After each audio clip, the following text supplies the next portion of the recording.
Welcome to the Inspiring Tech Leaders podcast with me, Dave Roberts. This week, my special guest is Graeme Hackland. Graeme has what has to be one of the best jobs in technology. He is the Chief Information Officer for the Williams F1 team. He is a highly experienced business leader with a proven track record of delivering cost-effective and reliable technology into a fast-paced industry. Graeme has a career history of 24 years in Formula One, working with Benetton, Renault, Lotus, and Williams. Welcome to the podcast, Graeme. It's really exciting to have you here with us today. Thank you, Dave. So you didn't start off in Formula One, did you? Yeah, that wasn't where you started IT. So perhaps if you give a bit of background to where you started in IT and how you got into Formula One. Yeah, I mean, I had no idea that normal people like me could work in Formula One. So it was never on my radar. But yeah, in terms of IT, I think similarly to many people of my age, I never touched a computer at school. There wasn't computers at home, that's for sure. My last year of school, I remember there was a computer club, but I wasn't part of it. So and I had no idea what I wanted to do when I left school. I did like electronics, and I liked taking things apart, and they almost never worked when I put them back together. But I did like doing that. But yeah, I managed to get an electronic engineering apprenticeship with Philips, a brand I stayed loyal to all these years later. Right, during the lockdown, I bought some hair clippers, and it was a Philips set because they gave me my start. And when I finished that, and I finished in college doing electronic engineering, I genuinely, and this doesn't happen anymore, but I saw an advert in the newspaper that said computer engineer wanted, no experience necessary. I wish I'd kept it because I don't think anyone would believe that now. Now you look at any job role that's advertised, you've got to have 5 years experience, even for technology that's only existed for the last 3 years. But yeah, I hadn't touched a computer. So this was 1990, and I applied for the job, and yeah, they gave me the job. And on my first day, I arrived. I remember my aunt and my mother saying, "Yeah, computers are the future." And my mother worked with computers that had these big cartridges that used to load in and out of them. So she was really encouraging that I should go for it. So on my first day, there was an HP Vectra 286 sitting on my desk. All the parts were separate, and they were like, "Right, put this together." And a couple of days later, my boss said to me, "That was your challenge. If you passed that, we knew you could do the job." And I loved it. I mean, again, this doesn't happen anymore, but we were taking typewriters off people's desks and putting, word processors on their desk in estate agents and law firms. And it was brilliant. I'd be under desks running the cables, setting up the servers, putting the computers on the desks, getting it all working.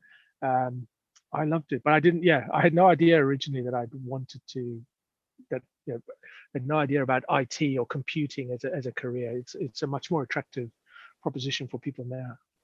So how did that move go? Because I think you moved to the UK then, didn't you? After that, in '94. Yeah, and that you still weren't working in the Formula One space at that time. No. How did that move come about? So my wife and I, we had a decision to make. Do we buy a house and settle in South Africa, or do we go travel the world? And we both wanted to travel, and we thought England would be a good base. And we considered going to Australia and other places, but England gave us access to most of the rest of the world. Both of us on British passports. I was actually born in Scotland. So yeah, we decided that we'd come to England. We came on holiday in the winter, and oh man, I was cold. But we still decided to do it. And I looked through all the job adverts, and there were plenty jobs. And I was Novell. I worked with Novell servers at that time. This was way before Microsoft were any good at servers. In fact, it was those word processors I mentioned. Yeah, remember Novell? Yeah. Lots of young people. Yeah. Exactly right. Lots of young people would never have heard of Novell, but they were the networking, file and print, and it was brilliant. So I knew I had skills that I could bring, that it would apply in England. And so we packed up our lives and came over 5 months later, and have had an amazing life in England. Have loved living here, traveling the world. Made a career in F1, and I just got lucky. Novell sponsored the Benetton Formula One team. And just because I had my Naval certification, I got the interview and I managed to get the job. And I remember standing in the kitchen with my wife and saying, we just bought a house. I was like, okay, now I'm going to be working, more than an hour away. But my previous job had been traveling all over England installing servers, and so it'd be less travel actually. I said, well, I'll do it for a couple of years. We weren't in the country that long, and I said, look good on my CV. I'll do it for a couple of years, and then I'll go get a proper job. I remember using those words because sport didn't feel like a proper job, But once you get in, so some people love the constant change, the almost organized chaos that is Formula One, and some people hate it. Some people will come in and within a year or two they're gone. But for me, I just loved it. I thrived in that constantly changing environment. I didn't mind if there was a project I was working on got put on hold because there was something else that we were going to deliver for aerodynamics or electronics so yeah, Formula One. I just got lucky, and like you said, 24 years later, here I am. The interesting thing, though, is because it's a very fast-paced industry. The technology is changing all the time within Formula One. You see that from season to season.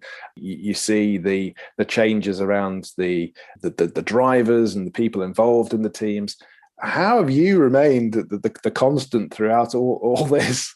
That's what amazes me. Is you've been in the industry for such a long time, and that there's that sort of progression, I guess, between all the different teams and how the history all interlinks, I guess. Tell us a little bit more about the Benetton, the Renault, the Lotus, the Williams, the combination of those teams coming together. Yeah. So my first three teams was actually one experience for me, in a sense that the team was rebranded. Yeah. So Benetton became Renault when Renault bought it, and then was branded as Lotus when Renault stepped out of the sport for a little while, and obviously they're back now. So I had three desks in a very small area for those three different teams. So for me, it was that one team that I worked for that 16 and a half years in three different roles. Each time they were acquired by someone else, I got a better role. So I never spent more than I think 5 or 6 years in a single role. So I never got time to get bored or feel like, okay, I'm done doing this now. I'm done being the support person. Because initially when we were doing support, it was all from the factory. There was no one who traveled. Then I traveled for a while. So that was different. And then because the technology is constantly changing, and Formula One, you look all the way back into the 70s when they first put data loggers on cars. They've always been at the forefront of technology, always pushing the boundaries, always adopting new technology as early as they can. Whatever gives you a competitive advantage, you'll try and get into your team or on your car before the other teams do. And if you get a few races advantage or a season's advantage, that's that's amazing. And so, yeah, I've loved that. But then there's this constant changing. Does it feel like you're working for different companies then?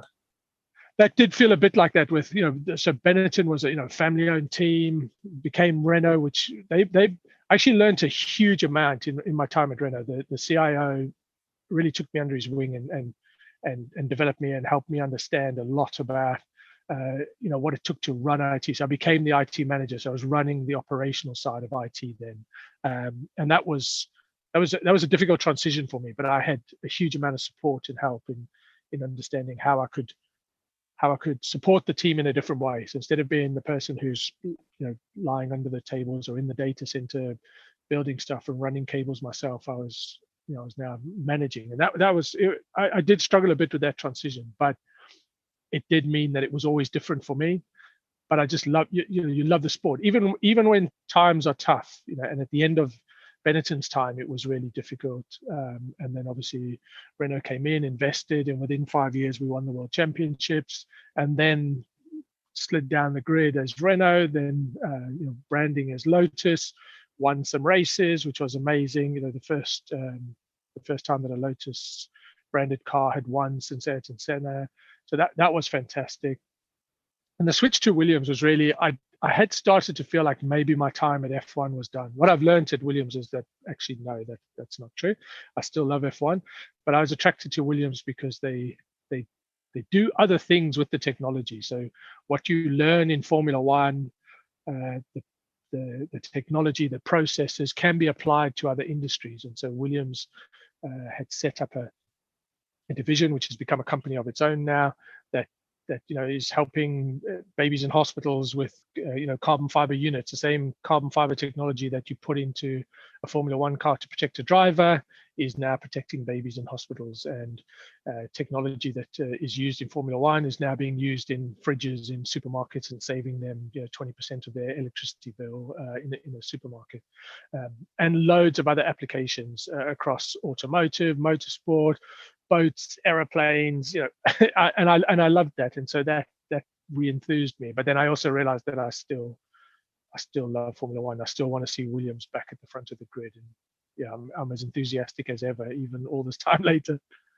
So you also have a challenge with the way that Formula One works and all the different locations you've got to go to and ensure that the technology is functioning at each of the races, but also from a head office perspective, making sure that the technology is working there. So with all this change happening all the time, how do you manage to keep the business as usual elements, the operational element running, but also find time to innovate and look at new technologies in such a busy space? That innovation piece it can be really difficult. You tend to be consumed by going racing, by the new car design phase. We have these phases of, there's the new car design, the new car build, then you go race it, you develop it all through the year, and then before you know it, you're back into designing the next year's car, and that life cycle just continues. And if you're not careful, that consumes you and consumes all of your time and effort. And I think over the last couple of years, that's actually happened to us at Williams, where we have just been consumed by the day-to-day, and we may not have been able to create that headroom for innovation. I think now we are under new ownership. We've got some resources given to us that has been allowed me to create some headroom that we can start to put some time towards innovation. But innovation's tricky. Lots of CIOs I talk to also find this a difficult area. We all want to keep track of new technology, and I think we probably all do a fairly good job of that. What's coming 3-5 years down the line, and there's lots of ways we do that. Either talking to our peers, analysts, industry events. There's lots of places that you can get information about the technology that's coming, how mature it is, where it is in the hype cycle. But actually creating space within your organization for innovation can be difficult. And I think some of the CIOs I've talked to, and we tried to do this at Benetton, creating an innovation group. So this group of people are the innovators. I don't believe that works. I think if you've got an innovation group, then the people who are not in the innovation group think that innovation is not something that's required of them. And it's either demotivating because I'm just the person who keeps the lights on. I remember one of the analyst companies talking about this two-track IT, where you'd have some people who just keep the lights on, and then you've got this group of people over here who are going to do all the exciting new stuff. I just don't feel that works. I don't think that motivates the people who are told you're going to keep the lights on. I think everybody has to want to innovate. And that's the nice thing about Formula One. We are encouraged. If you can think of something that's going to help the car either go faster or be more reliable, you'll be listened to, and we'll look at it. It's creating that headroom has been tricky. Lots of organizations I talk to, they create reward schemes or recognition schemes, and that works. Especially recognition in our industry, being able to say that you contributed to this new innovation on the car, or this new innovation that's helped aerodynamics or design. The recognition does work. Reward schemes, whenever you do employee surveys, they always say the reward, they don't do any of these things for like a voucher or a reward scheme. But I think it's a good question about how do we all create headroom for innovation and make sure that some people don't feel excluded from being innovating. So we talk about the 80-20. We try and tell our people, you should not be spending more than 80% of your time on your primary role, your primary function.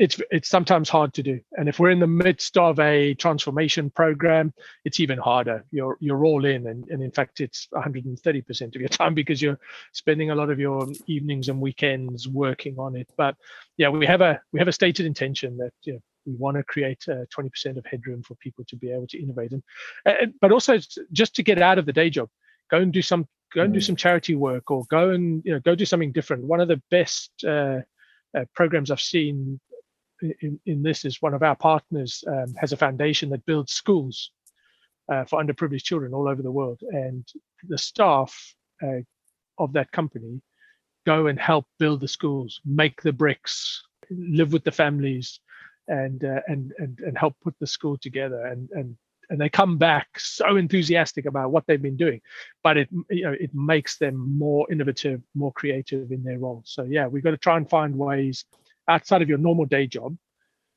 that you can innovate. I think it's important for everyone to be involved in innovation within any organization, business, whatever that looks like. I do think that there's probably individuals who spend more time on the innovation than others on the innovation agenda. And there's people who obviously spend more time on the operational business as usual activities naturally. But I think you have to create that environment, that a culture of innovation that really supports that sort of mindset and thinking. From a looking at roadmaps and strategies, lots of organizations will have a 3 to 5 year technology roadmap strategy. That's sort of a typical approach. How is that in Formula One? Are those timescales a lot shorter? Yes, we often talk about the 3 to 5 year rolling strategy, but it gets amended annually. Right. So you have a 3 to 5 year outlook, because you want to look at what technology is coming that you can take advantage of. But so when I got to Williams, the board asked me to create a 5 year strategy, and I said to them, no one can create you an accurate 5 year strategy in this, in Formula One, in how things change. Our programs need to deliver benefit within one season, so we need to deliver some benefit to the team this season. So not even calendar year, because although the seasons are stretching from almost February to December, but typically they used to be March to October, November, and you needed to be delivering benefit within that time frame. Otherwise, there was no point doing it, because next season the car rules change, and in Formula One, every year something changes. So although the chassis were carried over this year because of the pandemic, we put some restrictions in place to help teams, save money and so on. So that the chassis got carried over, but there were so many regulation changes that it's a significantly different car, even though they thought it would be mostly carryover. But for the 2022 season, we've got a new generation of rules, and so everything changes again. And that happens every 5 to 6 years in Formula One, where the car changes so significantly that the rest of the organization has to be prepared 2 years ahead of that to get the team there. But you sometimes don't know what the next year's regulations are going to be till the November. They're only signed off really late, so you've got to be able to react very quickly. So yeah, we do a 3 to 5 year outlook. We want a 1 season payback for most of the work that we do, and we've really adopted the agile philosophy of just get going, get something delivered, and then just keep iterating, keep applying resource to that. You may never be finished, which goes against some of the principles of project management. A project has a start and an end date, and a resource applied to it, and a cost. But in our industry, often we just run with something, and until it delivers some benefit to the team. And from a technology perspective, what shifts are you seeing as the move to Formula E is becoming more popular, and how is that impacting the core F1 group? So, Formula One many years ago turned the car into a hybrid, and have just focused on making that more and more efficient. We use a third less fuel now than we did when the V8s first came in, and we're now on a V6 with a turbo and 2 energy recovery systems. And those energy recovery systems formed the basis for what was put into road cars originally. The energy recovery systems that BMW and others developed, they did that in Formula One. Williams developed a flywheel, which never actually ran in the Formula One car because the regulations changed. It never raced. The regulations changed to say it had to be based on a battery system. But that technology, that flywheel technology, has now been applied to loads of other industries, buses and trams, and into portable units on a bicycle.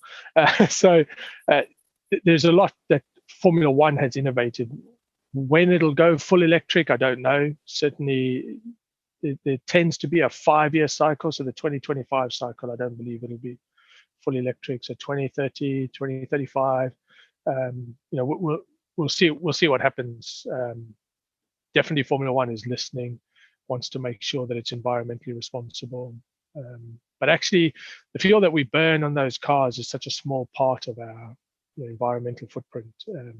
It's the factories and the production of the cars and getting to the racetracks. And there's so much we can do to reduce waste and to be much more environmentally responsible. And we're all working on that very hard. So what are the strategic priorities for the next year? Are you able to share any of those with us? Only if you promise no other Formula One team is going to hear. Obviously not. but maybe not so from a racing perspective. Maybe I got it. More from a technology view of the world. There is a lot going on at Williams.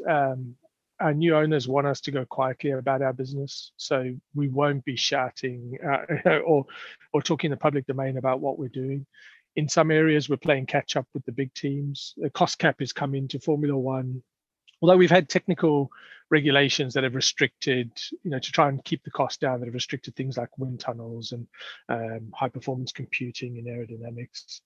But the cost cap, I think, gives the smaller teams more of an opportunity to stay in business, because we lost 4 teams not that long ago who weren't able to stay in business. So, we want to make sure that we're not losing any teams, but also that we make it a bit more equitable. And it's not just the teams who have the most money who win. I've never worked for a team with the most money. When Renault won the World Championships, it wasn't on the most money. And so Frank Williams, in all his history, never had the biggest budget in Formula One, and yet, hugely successful, won so many World Championships. So it's about efficiency, actually, in Formula One now. How can you be the most efficient in your factory, in your design, in your testing, and in going racing? So for us, there's this huge focus on the tools and technology that we can bring to bear on compute, on efficiency, making our models more efficient, and just getting to the right answer quicker than the other guys, which includes real time at the track when it comes to strategy. A lot of focus for us in the next couple of years around efficiency, because we can't afford to waste money.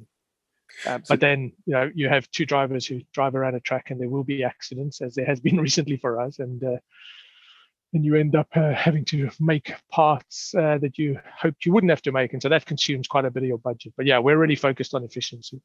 So we talked about COVID earlier, mentioned that. How was that? I tried not to. Did I mention it? I think it came up. But do you think it supported or hindered the innovation? It's a really difficult one to answer without annoying people. So I'll do my best, because I think there's been pros and cons, which most people, bearing in mind that people are still dying as we're talking. People are dying every day. So it is serious. And our focus very early on was, how do we protect our staff? And that continues to be one of our top priorities. How do we make sure that our staff are safe? So if they're traveling to a race, they are in a country where, as has happened recently, in a country that has another outbreak, or they're at one of the peaks, how do we keep our people safe? So the F1 bubbles that we talk about, and the sporting bubbles, where you're moving a group of people together and protecting them. But then that does mean at times, if COVID gets into that bubble, then you lose the whole bubble, and that's that has happened to a number of the teams. That really affected their ability to go racing. Now everyone raced every race last year and made it, but there were times where it was really difficult. In terms of what effect did it have, so partly luck, partly judgment. Our digital transformation that we started in 2014 at Williams was mostly about mobility and collaboration. How can we make sure that every engineer, no matter where they are in the world, or even if they're not on our site or they're not at the track working, that they can get to the data they need. So there was a real focus on mobility and then collaboration, being able to work together while they're traveling. About 60% of our staff were regularly working away from the site. So we put a lot of focus into that. So by the time we had to send everybody home, it only took us 7 days to scale up so that we could send 1,000 people home and that they could work effectively. That a CAD designer could sit at home and work and design as if they were at the factory. And the more controversial thing is, I'm not sure that that is what's going to happen long term. I know that everyone's saying we're going to a hybrid model. Loads of people are going to continue to work from home. Nobody wants to go back to offices. Nobody wants to commute. I don't know. In 5 years' time, when we all look back, we'll say, remember that year where everybody worked from home and we're back to everybody in. Maybe I'm a pessimist. The workspace has become a different type of area to collaborate within. That's something that we're certainly looking at. And I think we are looking at that hybrid model as a company. And so are we. Yeah. You're right. And so are we. And some teams had almost no capability for working from home and brought everyone back into their factories as soon as they could. We have about 40% of our workforce who can't work from home. They're building stuff, they're working on machines, they're making carbon fiber parts. They have to be in. So we wanted to protect them. So all through the lockdowns, we've made sure that anyone who didn't need to be in the factory didn't go to the factory, so that we could protect that core of people who needed to make things, or the travelers who had to travel. Don't come into contact with anyone you don't need to. But I do think there's been an impact on creativity for some groups. You can't underestimate the importance of those water cooler conversations. The gathering around a screen in the design office and bringing someone from manufacturing and someone from aero and someone from the design office and all talking through a problem. And this happened at the track last week, and how do we make sure it doesn't happen again? And we've lost that. And although I'm a technologist and I love applying technology to complex business problems, collaboration tools, people's bandwidth at home. People on mute. How often have you had to say you're on mute? How often does people switch their camera off and go mute? So are they off doing other things? I feel like we all crave being in the room, working together, and these digital tools do not meet that requirement. But there's lots of organizations that you talk to where they've already got international teams who work all across the globe, and they work very effectively remotely, always have, always will. But I think for us, where you have this creative element to it, where the need to have people in a room together is there, I think we'll gravitate back towards that. You've also got that other challenge where if you've got everyone in the room, you've got the creativity there. Say if you actually got everyone on video conference, then that's a level playing field again for that level of creativity. Where we're going to go into the next area of challenge is where we're working in that mixed environment where you've got a core of people in a room, but then other individuals trying to join that conversation. I don't believe that works virtually. Yeah, that will be the challenge, to how to keep those people joining virtually engaged and part of that creative environment. That will be, I think, the biggest challenge of all. I don't think that works currently. Having that mix where some people are in the room, they've got eye contact, they can have kind of side conversations. That if you're out of the room on video conference. Maybe there needs to be a lot more investment in the tools and technologies. We all went away from those rooms, didn't we? The video conferencing rooms, and went to more personal video conferencing technologies. But it means that if you're sitting at home and there's 12 people in a room, you can't see in some of the rooms that we've got, you can't see the last 2 or 3 people, and so I think you miss out. And by the time you try and interject, they've moved on to a different topic, or I think it's maybe there's skills to be learned by the person who's moderating the meeting, or I think that hybrid of some people in the room and some people out of the room doesn't work in some circumstances, especially around creativity. Well, as hopefully we start to come out of the COVID lockdown situations across the world, and as hopefully things will start to improve in the coming months, it will be interesting to see how our behaviours change during the next 12 to 24 months and what that looks like. And it'd be interesting to come back here in a couple of years' time to reflect on this conversation. In 2 years, I will say one thing that where it might still be a benefit is right now I've been able to hire people who don't live within 2 hours of our factory in Oxfordshire. In the past, you had to either live within 2 hours or be prepared to relocate or come and live there during the week and then go home on the weekend. And we were very much focused on, this is our site. Can you come and work here?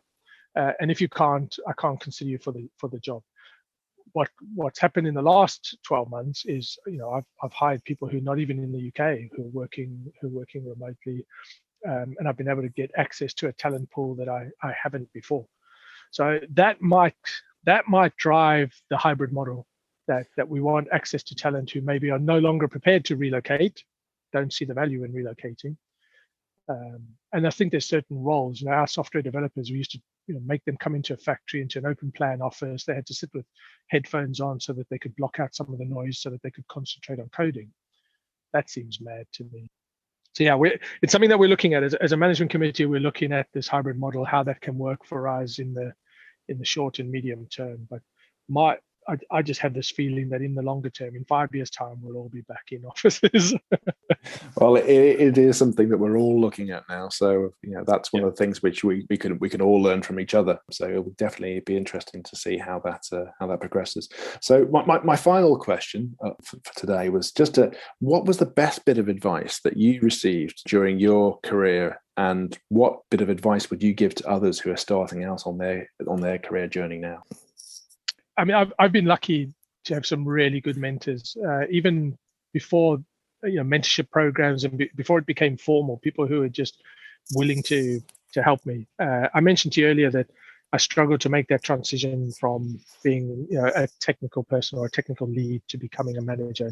And at first, it was a technical manager role, so I was trying to do everything. I was trying to be the guy who is lying under the desk running cables and managing people, and you end up not being good at any of them.